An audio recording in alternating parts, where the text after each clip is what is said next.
예, 반갑습니다.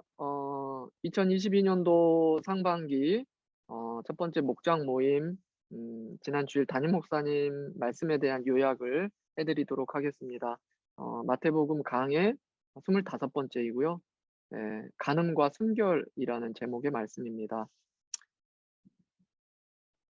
어, 우리가 사는 세상은 성적인 쾌락주의가 굉장히 아름답게 미화되고 있습니다. 그런 부분들을 우리가 어렵지 않게 볼 수 있죠. 그런데 문제는 심지어 교회 안의 성도들도 이러한 문화에 영향을 받고 그것에 대한 어떤 문제인식을 못하고 있는 부분들도 있다라는 것이죠. 성도의 도덕적 기준은 세상이나 사회의 기준이 아니라는 것을 우리가 알아야 합니다. 주님이 말씀하신 것이 바로 우리의 도덕적 기준이 되겠죠. 주님이 말씀하신 이 간음, 그 간음에 대해서 우리가 나눠보고, 또한 이 간음에 대해서 우리가 어떻게 대처할 것인지에 대해서 또한 대처 방법을 우리가 나눠보도록 하겠습니다. 10계명 중에 7번째 계명이 간음하지 말라, 간음을 다루고 있습니다. 이 간음은 부부 사이 외에 다른 이성과 성적 관계를 맺는 것을 간음이라고 우리가 정의 내려볼 수 있죠. 구약 시대에는 이 7번째 계명인 간음하지 말라라는 이 계명에 대해서 굉장히 엄격하게 다루었죠.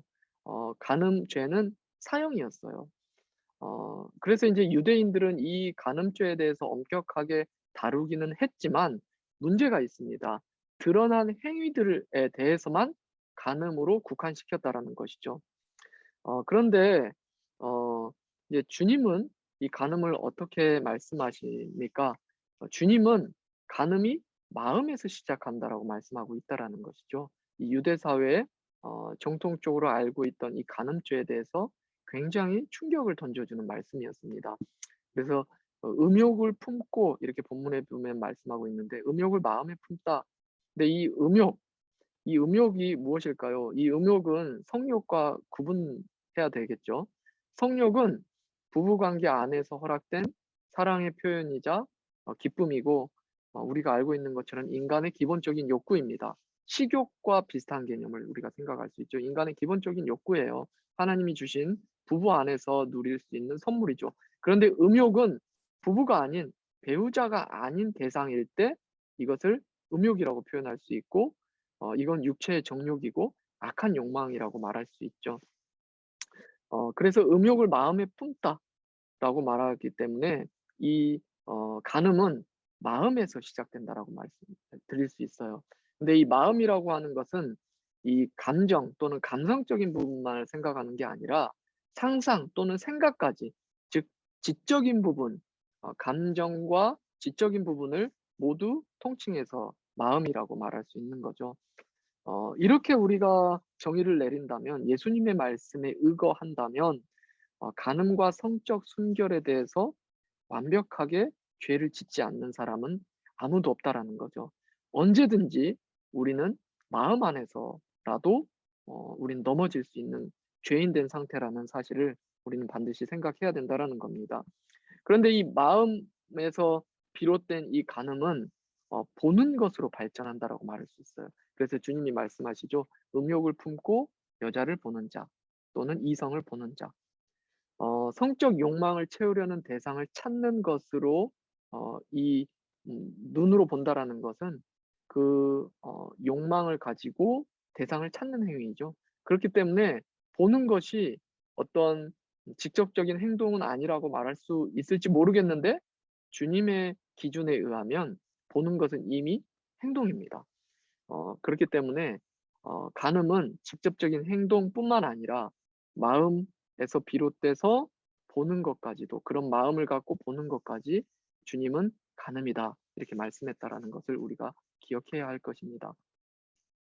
자, 그렇다면 이 간음에 대해서 어떻게 우리가 대처해야 되느냐, 이 간음 또는 습관적인 죄를 어떻게 맞서야 하느냐, 이게 중요하겠죠. 첫 번째는 죄의 결과를 심각하게 생각해야 된다라는 거예요.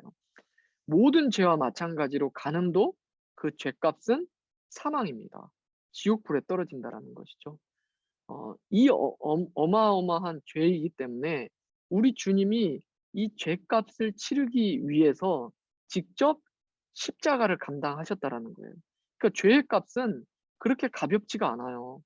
우리가 흔히 뭐 하나님이 죄 그냥 눈 감아주면 되는데 뭐 아들을 막 십자가에까지 매달아서 죽이시고 또는 우리들에게 지옥불에 던지겠다고 그렇게 협박을 할까 무섭게 할까 이렇게 생각을 하는 분들도 있는데 그건 죄의 심각성을 모르는 인식하지 못한 생각입니다. 하나님 앞에서 이 죄는 굉장히 엄하고 심각하게 다뤄진다라는 것을 우리가 생각을 해야 돼요. 그게 하나님의 공의이죠. 그렇기 때문에 이 죄의 심각성을 안다라는 것은 바른 믿음을 가진 성도는 죄의 심각성을 알죠. 믿음으로 의롭게 된 성도는 죄의 심각성을 알고 당연히 이 죄와 맞서 싸우며 죄를 대적하며 살아간다라는 것이죠. 즉 칭의는 반드시 성화를 동반한다라는 겁니다. 첫 번째, 간음에 맞서는 길, 죄의 습관에 맞서는 길은 죄의 결과를 심각하게 생각하라입니다. 두 번째는 마음을 지켜라입니다. 신자는 성도는 더 이상 죄의 노예는 아닙니다. 하지만 죽을 때까지 신자 안에 죄가 내재하고 있다라는 사실을 우리가 잊어서는 안 됩니다. 그렇기 때문에 '나는 절대로 그런 죄는 지을 일이 없어. 나는 절대로 이런 종류의 죄는 나와는 무관해.'라고 생각하는 사람은 자신을 모르는 자이기 때문에 굉장히 위험한 상태라고 말할 수 있죠. 자기를 모르는 상태이기 때문입니다. 그래서 우리는 자신의 연약함을 인식하면서 인지하면서 어떤 죄든 특별히 음욕이 시작될 때 빨리 대처해야 됩니다. 음란한 장면이 노출되지 않도록 노력해야 되고 그런 장면을 목도하게 되면 눈을 돌리고 생각이 나면 반드시 바로 회개를 해야 된다라는 거죠. 마음을 지켜야 된다는 겁니다. 세 번째는 환경을 거룩하게 만들어야 된다라는 거예요. 음란한 환경에 얼씬도 하지 말라라고 볼 수 있죠. 그 TV, 음란물 동영상 뭐 이런 도서는 물론이거니와 음란물로 지정되지 않더라도 TV, 뭐 드라마 또는 책, 영화를 우리가 음란한 내용이 나온다면 주님의 기준에 있어서 음란하다고 생각된다면 그런 것을 끊어낼 수 있어야 되죠.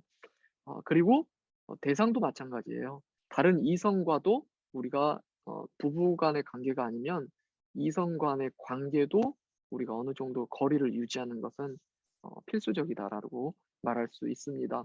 환경을 거룩하게 만들어야 됩니다. 그리고 음 네 번째는 성령의 능력으로 철저하게 죄를 죽여야 된다라는 거죠. 죄 죽임입니다. 본문에서 주님은 눈을 뽑고 손을 자르는 게 지옥 가는 것보다 낫다. 지옥 가느니 차라리 눈을 뽑고 손을 잘라버려라. 이렇게 굉장히 강렬하게 말씀하시는데 이거는 직접적으로 정말 눈을 뽑아내고 손을 자르라는 말이 아니죠. 눈을 뽑고 손을 자른들 어디 우리가 어 짓는 그 죄가 멈춰집니까? 죄의 습성이 우리에게 사라집니까? 아니죠. 여전히 죄가 우리 안에 내재한다라는 사실을 우리가 알아야 돼요.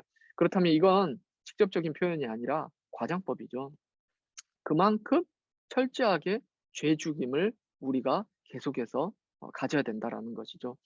그런데 문제는 뭡니까? 이 죄 죽임이 우리 힘으로 불가능하다라는 거예요. 오직 성령의 능력으로 성령의 힘을 입을 때만 가능하다라는 거죠. 그러면 성경이 우리에게 말씀하시는 바 어 성령의 우리가 죄를 죽이는데 성령의 대표적인 방식이 무엇입니까? 하나님의 말씀이라는 것이죠. 이와 연결해서 다섯 번째 간음에 맞서는 길, 습관적인 죄에 맞서는 길, 다섯 번째는 최고의 만족 대신 예수님을 깊이 생각하라입니다. 죄가 주는 달콤함이 분명히 있어요. 그쵸? 우리는 분명히 우리가 조금 더 좋아하는 것, 조금 더 사랑하는 것을 선택하게 되어 있습니다. 그러니까 죄를 짓는 거거든요. 그러면 우리가 죄보다 우리가 더 좋고 더 달콤한 게 있으면 된다라는 것이죠. 그게 바로 주님이면 된다라는 거예요. 주님을 기뻐하는 그 즐거움이 죄의 달콤함을 이겨내면 된다라는 거예요. 그러니까 더 자주 그렇게 하기 위해서 우리는 더 자주 더 깊이 주님의 십자가를 묵상하고 예수님의 영광에 우리를 노출시켜야 된다라는 것이죠.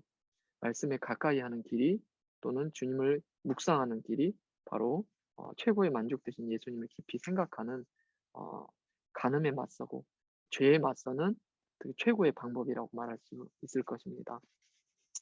어 간음에 맞서는 길 첫 번째 죄의 결과를 심각하게 생각하고 두 번째 마음을 지키고 세 번째 환경을 거룩하게 만들고 네 번째 성령의 능력으로 철저하게 죄를 죽이고 다섯 번째 최고의 만족 되신 예수님을 깊이 생각하라 였습니다. 여기까지가 담임 목사님 주일 설교 말씀에 대한 요약이었습니다.